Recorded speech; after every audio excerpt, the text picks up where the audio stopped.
Welcome back, students. Welcome back to the session of differentiation for physics.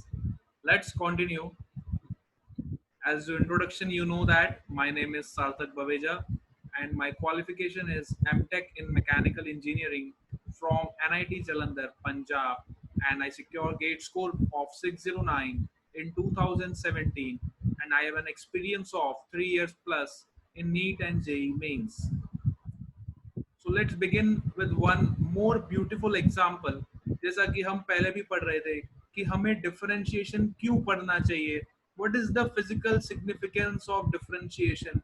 बच्चों को अगर ये चीज क्लियर हो जाए कि हमें डिफरेंशिएशन का टॉपिक क्यों पढ़ना है, तो मैक्सिमम प्रॉब्लम, जितने भी टूल्स हैं, जितने भी रूल्स हैं, वो सारे अपने आप उनको आने लगते हैं. ठीक है, जब तक फिजिकल सिग्निफिकेंस या फिजिकल इंपॉर्टेंस नहीं पता लगेगी उस टॉपिक की, तब तक कितने भी रूल्स पढ़ लो, यू कांट अप्लाई प्रॉपरली, है ना. तो फिजिक्स में उस सब्जेक्ट का इंपॉर्टेंस, उस सब्जेक्ट का क्रक्स, उस सब्जेक्ट का जो फील है, अगर वो आपको एक बार पकड़ में आ गया, then you can learn number of rules, number of tools which are useful to solve the particular problem. ठीक है, तो यहाँ पे आज हम एक ऐसा ही ब्यूटीफुल एग्जाम्पल डिस्कस करने वाले हैं जो कि बहुत important. It is a very important example. So let us try to understand this example which is very very important. ठीक है, सो देखो यहाँ पे क्वेश्चन रीड करते सबसे पहले. A stone is dropped into a pond and the ripples forming concentric circles which expand.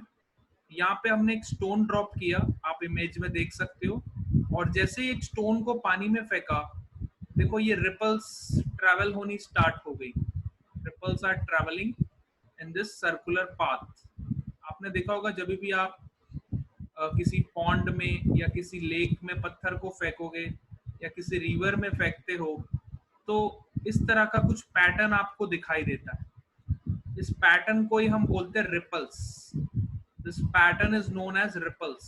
So ripples का जो फॉर्मेशन होता है ना पानी में, the formation of these ripples, तो वो हमें दिया हुआ है. जैसे हमने स्टोन को ड्रॉप किया पॉन्ड में, at what rate is the area of one of these circles increasing when the radius is 4 meter and increasing at a rate of 0.5 meter per second. ठीक है, तो हमें फाइंड करना है किस रेट से एरिया बढ़ेगा, है ना. हमें रेडियस दिया हुआ है 4 मीटर जब हो जाएगा, और इंक्रीजिंग रेट दिया हुआ है 0.5 मीटर पर second. This is the increasing rate of radius, और हमें इंक्रीजिंग रेट ऑफ एरिया निकालना है. तो जहां पे भी रेट की बात आती है, ठीक है, रेट का मतलब always you have to differentiate that quantity with respect to time.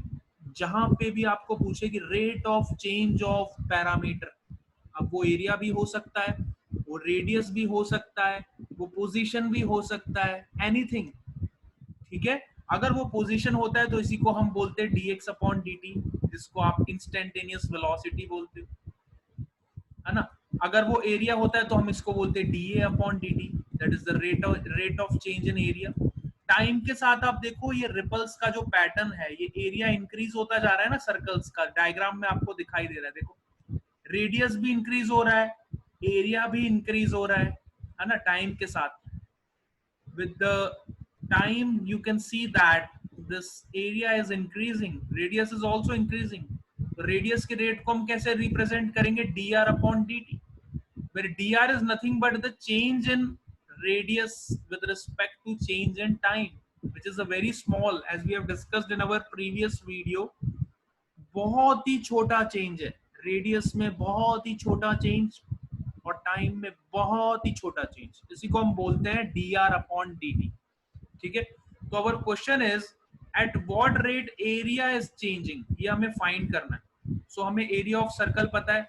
अगर किसी सर्कल का रेडियस r है तो उसका एरिया क्या होता है, हम बचपन से पढ़ते आ रहे हैं, a is equal to pi r square. Now differentiate with respect to time, तो टाइम के रिस्पेक्ट में इसको डिफरेंशिएट करेंगे तो हमें रेट पता चलेगा एरिया का। मैंने बोला जहां पे भी आप रेट वर्ड सुनो वहां पे आपको डिफरेंशिएट करना है विद रिस्पेक्ट टू टाइम।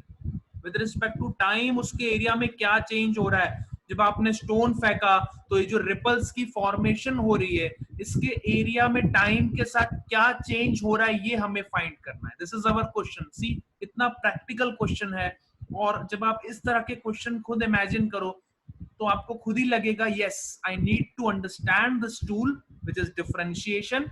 आप खुद ही उसको लर्न करोगे और इस टूल को अप्लाई करोगे ऐसे प्रैक्टिकल एग्जांपल्स को सॉल्व करने में। ठीक है, so let us try to solve this problem. You will differentiate the area dA upon dt।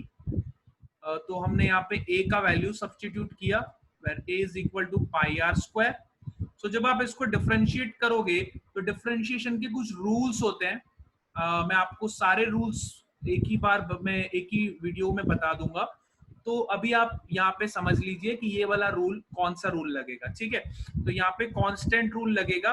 तो हमने क्या किया, ये कांस्टेंट वाला टर्म है वो डिफरेंशिएशन के साइन के बाहर आ जाएगा। So you will gate pi into D by D T of 2r, है ना।